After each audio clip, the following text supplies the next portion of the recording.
penyita, benvinguts a un nou vídeo. En este vídeo us vaig a dur la segona part de xapes esportives. Ja sabeu que fa unes setmanes us deixaré per així un vídeo en el qual vam fer unes xapes de futbol per a poder jugar a futbol amb xapes, però en el vídeo d'avui us diu com jugar amb xapes a bàsquet, val? Com veieu així he fet una canxa de bàsquet per a poder jugar, que després us explicaré com l'he fet i totes les mesures i tot això. Però ara anem a començar amb algo que molts ja sabeu fer i són fer les xapes, fer l'equip fer l'equip en este cas del València Bàsquet. Així que com ja sabeu tenim que fer el disseny d'etiqueta, tenim que de l'etiqueta del València Bàsquet, tenim que escriure els noms dels jugadors, tenim que pegar-se-ho, tenim que ordenar-los de major a menor qualitat de jugadors per a plenar-los de més o menys cera depenent de la qualitat, com ja dic, dels jugadors. O sigui que anem allà. Si no us heu passat per l'anterior vídeo, us ho recomano perquè això ho explique amb molta més calma. Per lo que sigui també, vaig a la inscripció per a que pugueu entrar i després tornar a este vídeo.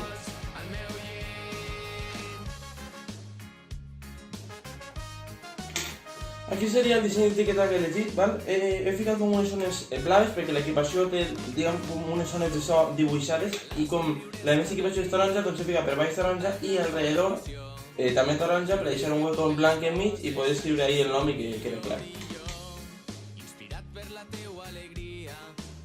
Com ja us vaig dir en l'anterior vídeo, podeu utilitzar etiquetes si teniu, en meu cas tinc redones i venen perfectes. Si no podeu utilitzar etiquetes que tingueu, si teniu més grans, doncs les retalleu al tamany que vulgueu per a que entre la xapa. I si tampoc no teniu ningú tipus d'etiquetes, doncs podeu fer un tros de paper i després pegar-lo amb pegament a la xapa. Una vegada que ja tenim totes les etiquetes, ara anem a ficar el nom dels jugadors. Jo en el meu cas, com ja dic, vaig a fer el València Bàsquet, així que vaig escriure, en aquest cas vaig a fer 10 xapes dels jugadors del València Bàsquet. Una vegada ja tenim les etiquetes amb els noms ficats, anem a pegar-les en les xapes. Jo en el meu cas, com no trobava les xapes, la bolsa de xapes que us vaig ensenyar en l'anterior vídeo, he reutilitzat altres xapes que tenia, perquè com ja us vaig dir que vaig fer molt seguit quan era xicotet, vaig veure que tenia un equip sense cera per emplenar i vaig dir, doncs, agarre i les utilitzo. Ara us dic, ordenem per qualitat i les plenem de cera. Com ja he dit abans, si no t'has passat per l'anterior vídeo de xapes esportives, t'ho recomano perquè tots aquests passos que potser et semblen molt complicats els explique molt detalladament en el vídeo anterior.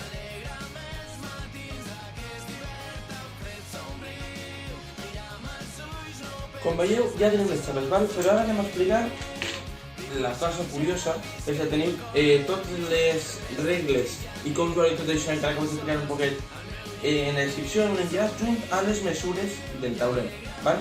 Jo he fet aquestes mesures que esteu veient així, que us vaig dir, són, la que me sé són 45 centímetres de llarg. I com he fet això? O sigui, jo he dit 45 però tirant per lo de vaig a provar i no estava en el tamany. Si vos apeteix un poc més gran, podeu fer un poc més gran. Jo el que bàsicament he vist que tenia el camp, he vist una mesura en Google que tenia 28 metres de llarg, o sigui 14 i 14, val? Pues jo ho he, diguem, centímetres, val? Imaginemos que són centímetres, val? Pues vaig agarrar en el cartró enorme i vaig dir, quan m'agradaria a mi que fora? I vaig medir, vaig dir, pues mira, uns 45, vale? I vaig fer 45 entre 28. I m'eixia 1, algo. Aleshores, eixe 1, algo és el 1 centímetre real, que, bueno, és com fer una escala, ¿vale? És 1 centímetre real que anàvem a fer, per tant, cada mesura que ficava en... O sigui, si tu busques en internet i busques les mesures reals, ¿vale? Pues si ficava 28 metres, pues les passàvem a... O sigui, diguem, pues fa un centímetre, ¿vale? Doncs fa una escala de 1 a 100. I agarrava, i en volta de fer cada 1 centímetre era cada 1, algo. Per tant, si això fica que són 5 metres, doncs jo agarro 5 mesures dels meus, o sigui, 5 1, algo. I el que faig una escala gràfica en què cada centímetre és 1, algo en volta de 1. Vaig a fer-vos una aclaració més ràpida. Si voleu que, per exemple, el vostre camp mesure 50 centímetres i el camp de bàsquet mesura 28 metres, doncs fem 50 entre 28 i ens dona 1,78. Què significa? Que per cada metro en la vida real, en el teu tauler o en el que vas a fer, seran 1,78 centímetres. Agarro el compàs i què són? Que són 4 metres, doncs agarro estos 4 de la meva escala i punxe i me faig la mesura i són 4 i així, no? Bueno, això és un poc de dibuix tècnic, val? Què he fet per al tema del canastre d'això? Les he ficat a ras de terra, val? Però he ficat algo perquè rebote, impacte el tablero i pareixi un poc més bàsquet, val? Sabeu, en les dutxes dels banys, per penjar la cortina, si teniu cortina, hi ha algunos que són en plan arandela, val? Pues he agarrat dos arandeles perquè la cortina estava un poc trencada i no s'utilitzaven i les vaig ficar així, val? Per a que us imagineu, per a que veieu més o menys com és el tamany, perquè és una xapa, perquè això és l'arandela esta, la vaig pegar en silicona i vaig pegar l'arandela així alrededor. Després el tauler, com veieu, l'he fet un poc més gran del que seria el tir lliure, va ser el tir lliure la zona, i us comento un poquet. El joc comença amb que hi ha la xapa, que també és una pilota, enmig, cada equip se posiciona al seu camp i a la vegada els dos xuten contra la pilota i en el camp on es quede, pues, si se queda en aquest camp, doncs l'equip així comença. Cada equip té, en el seu torn, té fins a 2 tocs, ¿vale? O sea, el mateix jugador tu pots fer 1, ¿vale? O prens el jugador i se queda el pilota i 2, i tirar, ¿vale? O fer un pas, lo que sigui. Podeu fer-ho ja en el mateix jugador i anem a fer un poc les regles. Si claves del teu propi camp a l'altre, o sigui, al rival, si tu tens que clavar així, tu estàs així i tires, des del teu camp són 3 punts. I si claves des del camp rival, són 2 punts.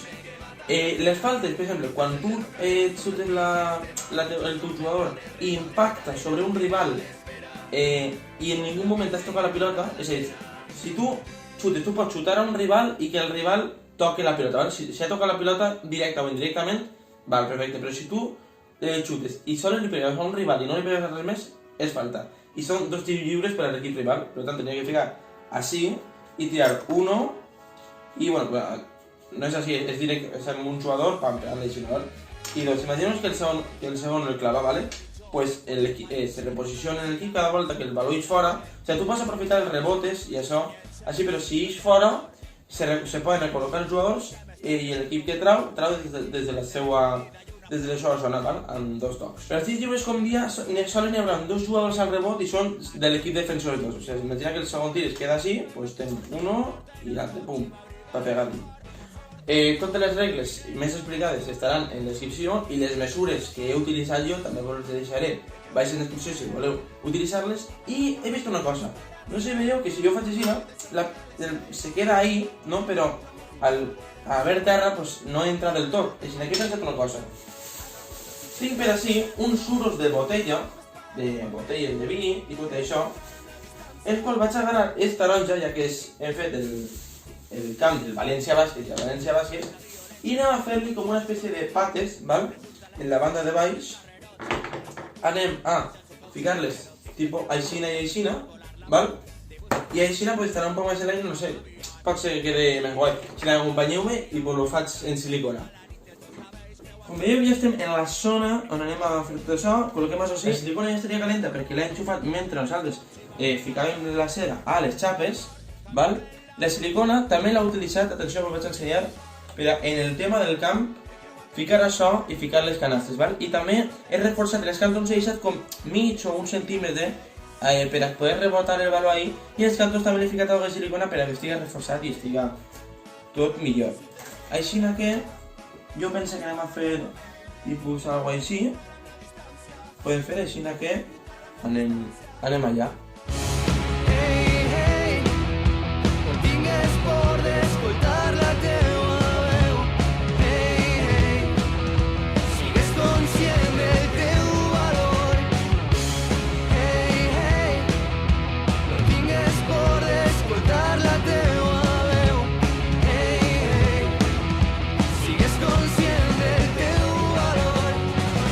Doncs, com veieu, ja ho tenim per així.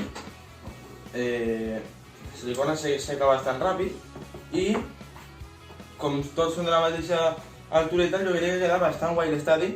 Jo, com veieu, li he ficat el logo del València Bàsquet després de dibuixar tot perquè, no sé, perquè me queda més guai i m'ha sigut senzill de fer. Ho he pintat en aquarel·les perquè si ho pintava, per exemple, en acrílic o alguna altra pintura, potser la textura se quedara mal i al xutar les xapes passaren mal per ahí, i en aquarel·les se queda, al igual que el piso, i ja està. Així que res, així vos deixo la meva proposta. Com veieu, aquestes xapes ja s'hauran secat I doncs, no sé, m'agrada bastant tant el disseny d'etiqueta i tot, així que ja podrem jugar a bàsquet en xapes. Espero que us hagi agradat moltíssim la meva proposta. Moltíssimes gràcies a tota la gent que s'ha passat pel vídeo anterior i espero que a qui s'hagi passat per li mola el bàsquet i jo que sé, també se faci l'equip i si té algo de cartró, doncs se l'estalvi per a que estigui tot molt més guai. Si qualsevol de vosaltres aneu a fer-ho, si me podeu passar foto per les meves xarxes socials, per Twitter o per Instagram, m'encantaria veure com ho heu fet perquè ja m'ha passat alguna i m'ha agradat moltíssim. Així que moltíssimes gràcies a tot el món per veure els meus vídeos i us espero el pròxim dimarts a les 7 en un nou vídeo. Vinga, adeu!